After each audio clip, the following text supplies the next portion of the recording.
नमस्कार दोस्तों, स्वागत है आप सभी का मेरे चैनल पे। आज हम स्टडी करने जा रहे हैं नेचुरलिज्म का पार्ट थर्ड। इसके पार्ट वन और पार्ट टू में हमने काफ़ी कुछ पढ़ लिया है। जो हम स्टडी करने जा रहे हैं वो हम पढ़ेंगे कि प्रकृतिवाद और बालक के बारे में, नेचुरलिज्म एंड चाइल्ड। प्रकृतिवादियों ने बालक को एक ऐसा प्राणधारी बताया है जो स्वर्ग से वैभव के साथ अवतरित हुआ है, a being who comes from heaven with trading clouds of glory. बालक जन्म से शुद्ध होता है, उसमें अच्छाइयाँ होती हैं, अतः शिक्षा का कार्य बालक को इस प्रकार का ज्ञान प्रदान करना है जिससे वह अपनी अच्छाइयों का विकास कर सके। यानी कि प्रकृतिवादियों ने कहा कि जो बालक जन्म लेता है जब, तो वो अपने साथ बहुत सारे गुणों को लेकर जन्म लेता है, उसके अंदर बहुत सारी अच्छाइयाँ होती हैं। तो शिक्षा का कार्य क्या है कि जो बालक के अंतर्निहित जो गुण हैं उनका विकास करना, ये शिक्षा का कार्य है। प्रकृतिवादी बालक को समझने पर बहुत बल देते हैं। बालक की प्रवृत्तियों, इच्छाओं, रुचियों, आवश्यकताओं और योग्यताओं के अनुरूप ही प्रकृतिवादियों से शिक्षा देना चाहते हैं। जैसा कि हमने अभी पार्ट टू में हमने पढ़ा था, हम करिकुलम के बारे में बात कर रहे थे, तो हमने पढ़ा था कि जो करिकुलम होता है वो उसमें चाइल्ड को सेंटर्ड रख के हमें तैयार करना चाहिए। यानी कि जो भी बालक की नीड्स हैं, जो भी उसके इंटरेस्ट हैं, हमें उसको ध्यान में रख कर के ही कोई भी करिकुलम का निर्माण करना चाहिए। तो यानी कि जो प्रकृतिवादी हैं वो बालक पर अधिक बल देते हैं, वो बालक पर फोकस करते हैं। वो कहते हैं कि बालक की जो भी रुचियां हैं, बालक की जो भी आवश्यकताएं हैं, उसकी जो कैपेसिटी एबिलिटी है, उसको ध्यान में रख करके ही हमें बालक को उसी प्रकार की शिक्षा देनी चाहिए। वे उसकी इंद्रियों, प्रवृत्तियों का दमन करना नहीं चाहते, उस पर किसी भी प्रकार का ज्ञान जबरन लादने का विरोध करते हैं। उनकी मान्यता है कि बालक शिक्षा प्राप्त करने के लिए उत्पन्न नहीं होता, अपितु उसका विकास करने के लिए शिक्षा की व्यवस्था की जाती है। यानी कि प्रकृतिवादियों ने कहा कि हमें बालक के अंतर्निहित जो भी ये गुण हैं, जो उनके सेंसेस हैं, जो भी इंद्रियां हैं, ठीक है, तो उनकी जो प्रवृत्तियां, इन सब का हमें दमन नहीं करना है, बल्कि हमें उसका विकास करना है। और उन्होंने क्या कहा कि बच्चों पे किसी भी प्रकार का ज़बरन आपको कुछ भी लाद नहीं देना है कि जैसा आप कह रहे हो कि उतना ही पढ़ो, और जैसा आपको मतलब जो भी आपने मैटर दे दिया बच्चों को कि ज़बरदस्ती हो गई एक तरह से कि आपको बच्चों को यही चीज़ पढ़ानी है और बच्चों को ज़बरदस्ती वो सब चीज़ें पढ़नी है। तो मतलब प्रकृतिवादी जो है इसका विरोध करते हैं कि बच्चों पर किसी भी प्रकार का फोर्स नहीं डालना है, उन पर दबाव नहीं डालना है, किसी चीज़ के लिए उन्हें फोर्स नहीं करना है, ठीक है। और उन्होंने क्या कहा कि जो बालक है वो शिक्षा प्राप्त करने के लिए नहीं पैदा हुआ है, बल्कि वो क्या है कि जो शिक्षा का विकास, जो शिक्षा का हमारा मैनेजमेंट किया जाता है वो किस लिए किया जाता है, ताकि बालक के अंदर जो भी निहित गुण है, जो भी चीज़ें हैं, उनका विकास किया जा सके। इस प्रकार प्रकृतिवादी शिक्षा का केंद्र बालक ही है, शिक्षक या पाठ्यक्रम नहीं। यानी कि प्रकृतिवादी जो है वो उनका शिक्षा का केंद्र वो किस पे फोकस करते हैं, चाइल्ड पे, चाइल्ड सेंटर्ड पे, एजुकेशन पे वो बल देते हैं, ना कि शिक्षक पे यानी कि टीचर पे या फिर पाठ्यक्रम पे, ठीक है। यानी क्योंकि जो हमारी ट्रेडिशनल जो हमारा करिकुलम था ट्रेडिशनली, तो उसका इन्होंने विरोध किया। इन्होंने कहा कि क्योंकि पहले क्या होता था, वो शिक्षक केंद्रित होता था, उसमें बालक को इतनी महत्वता नहीं दी जाती थी, लेकिन प्रकृतिवादियों ने उसका विरोध भी किया था। और इन्होंने बहुत सारे टीचिंग मैथड्स हैं जिसके बारे में हमने डिस्कशन किया है सेकेंड वाले वीडियो में। अगर अभी तक आप लोगों ने नहीं देखा है तो उसको आप देख लीजिएगा। अब हम बात करेंगे कि प्रकृतिवाद और विद्यालय के बारे में, नेचुरलिज्म एंड स्कूल के बारे में। तो प्रकृतिवादी विचारधारा के अनुसार विद्यालय का उद्देश्य बालक के स्वाभाविक विकास में सहायता प्रदान करना है।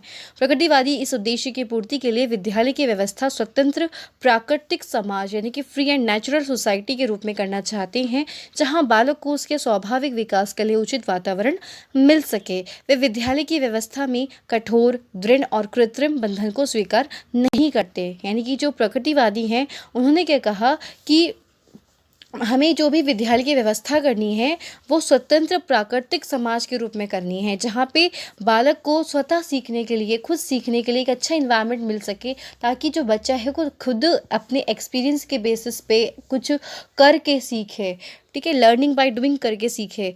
वे विरोध करते हैं कि विद्यालय में जो भी कठोर हमारा अनुशासन होता है उसका ये विरोध करते हैं, और कृत्रिम बंधन को स्वीकार नहीं करते हैं। मतलब कि वो किसी भी प्रकार का जो हम दबाव डालते हैं बच्चों पे, और जो कठोर है, जो भी कठोर हमारे रूल्स होते हैं, ठीक है, इन सब चीज़ों का विरोध करते हैं प्रकृतिवादी।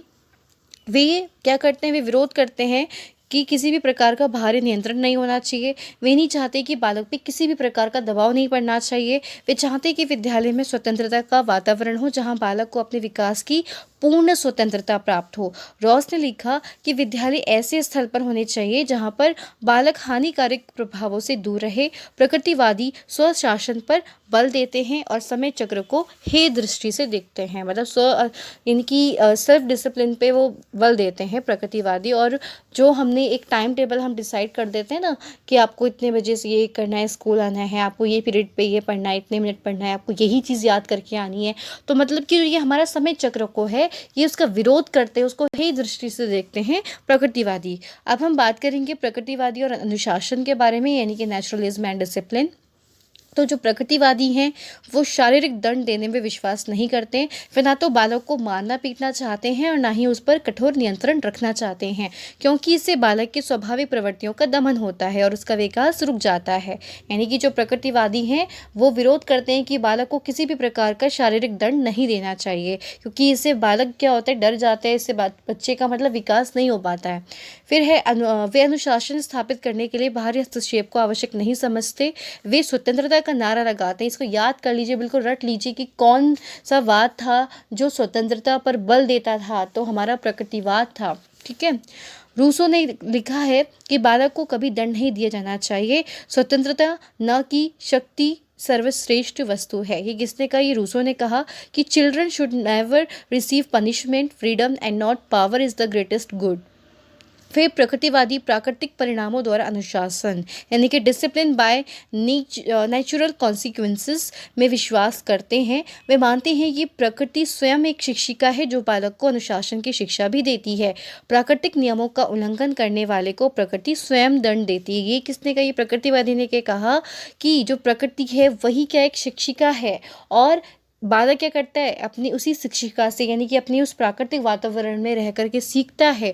और अगर वो किसी भी नियमों का उल्लंघन करता है, प्राकृतिक नियमों का उल्लंघन करता है, तो प्रकृति उसे स्वयं दंड देती है। अब एग्जाम्पल के लिए देख लीजिए कि आज के टाइम पे जो ये महामारी इतनी फैली हुई है, ठीक है, हमारे पास बहुत सारी जो चीज़ें आपदाएं आ जाती हैं, कभी भी डिज़ास्टर आ जाता है, या हम कह सकते हैं कि आजकल जो वायरस, जो हमारे कोरोना वायरस है कोविड-19, तो आप देख सकते हो कि आज के टाइम पे क्या हो गया, ऑक्सीजन की इतनी कमी हो गई। तो क्यों हो गई है? प्रकृति देखिए ना, हमें ही तो दंड दे रही है इसी प्रकार से, क्योंकि हमने ही क्या किया है, अपनी आवश्यकताओं की पूर्ति के लिए क्या किए, पेड़ों को लगातार अंधाधुंध काटा है। और आज के टाइम पे देख लीजिए कि ऑक्सीजन की इतनी कमी हो गई है कि जो हमें प्रकृति से मुफ्त में मिल रही थी ऑक्सीजन, आज हमें उसके लिए पता नहीं कितने पैसे उस पर वेस्ट करने पड़ रहे हैं। काहे के लिए? ऑक्सीजन को खरीदने के लिए। अगर हमने अच्छे से पेड़ पौधों को रखा होता, अगर हमने किसी भी प्रकार की छेड़छाड़ नहीं करी होती प्रकृति से, हमने प्राकृतिक नियमों का उल्लंघन ना किया होता, तो आज के टाइम पे हमें इतनी ज़्यादा जो परेशानी हमें पूरी दुनिया को झेलनी पड़ रही है वो नहीं झेलने पड़ती। आज देखिए इतनी सारी जो बीमारियां आई हैं, क्यों, किसके कारण आई है? हमारे कारण आई है, क्योंकि हमने ही क्या किया है, अपनी प्रकृति को नुकसान पहुंचाया है। और आज के टाइम पे जो प्रकृति है वही हमें क्या दे रही है, दंड दे रही है।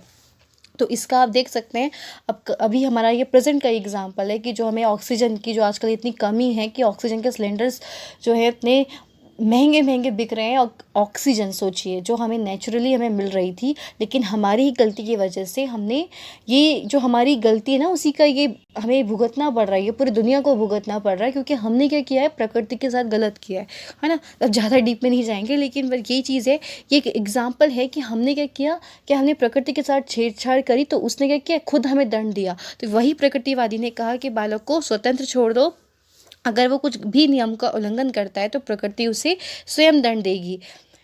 इसलिए हमको चाहिए कि हम बालक को स्वतंत्र छोड़ दें, उसे किसी भी प्रकार का दंड ना दें। गलत कार्य करने पर प्रकृति उसे स्वयं दंड देगी और भविष्य में पुनः वह इस कार्य की पुनरावृत्ति नहीं करेगा।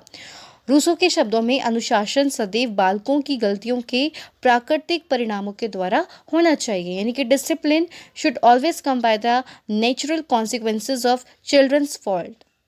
इस प्रकार अनुशासन प्राकृतिक दंड के कारण होता है। यदि बालक आग से खेलेगा तो प्रकृति उसे जलाकर दंड देगी। स्पेंसर का भी यह मत था। उसका कहना था कि प्रकृति उसके कार्यों के लिए सुख दुख प्रदान करती है। बालक जो होता है वो सुखद कार्यों को करता है और दुखद को छोड़ देता है। उसके शब्दों में जब बालक गिरता है या अपने सिर को मेज पर पटकता है तो उसे दर्द का अनुभव होता है। इस दर्द की स्मृति उसे अधिक सावधान बना देती है। दर्द से इस प्रकार से बार बार होने वाले अनुभवों के कारण वह अंत में अनुशासित हो जाता है। मतलब उन्होंने यही कहा कि जब वो खुद से करेगा, चाहे उसको अच्छे परिणाम मिल रहे हैं चाहे गलत परिणाम मिल रहे हैं, तो वो उसे सीखेगा। ठीक है, और सीखेगा तो फिर वो जब उसको एक्सपीरियंस हो जाएगा कि हाँ उसने इस काम को इस तरीके से किया था तो उसको क्या परिणाम मिला था, तो बालक खुद सीख जाता है क्या सही है क्या गलत है, सो अनुशासित हो जाता है। ठीक है, फिर है हाँ, इसको इंग्लिश में भी पढ़ लेते हैं। When a child falls or run its head against the table, it suffers a pain, the remembrance of which tends to make it more careful, and by repetition of such experiences, it is eventually disciplined into proper guidance of its movement. इस प्रकार प्रकृतिवादी यह विश्वास करते हैं कि अपनी क्रियाओं के परिणाम स्वरूप जिस प्रकार का अनुशासन बालक सीखता है उसे वही सीखने देना चाहिए।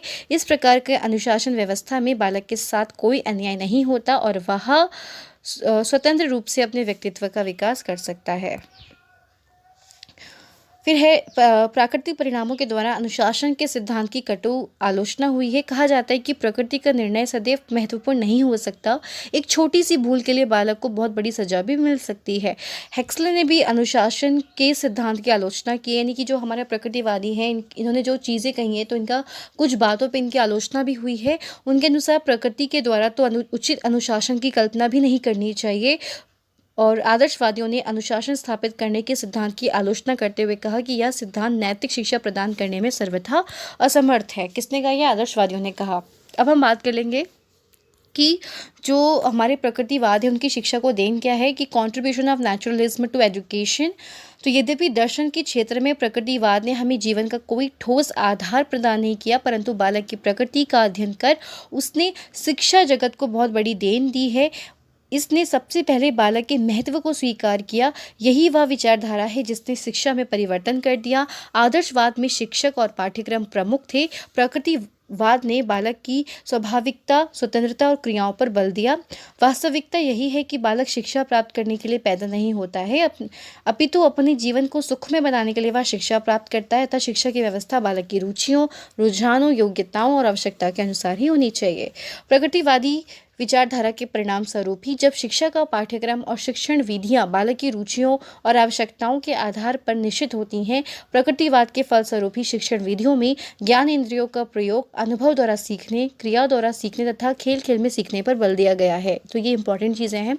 इस प्रकार शिक्षा के क्षेत्र में वैज्ञानिक और मनोवैज्ञानिक प्रवृत्तियों तथा प्रगतिशील विचारधारा को बढ़ावा देने का कार्य प्रकृतिवाद के द्वारा ही हुआ है। सभी आधुनिक विधियों के लिए शिक्षा जगत प्रकृतिवाद का ऋणी है।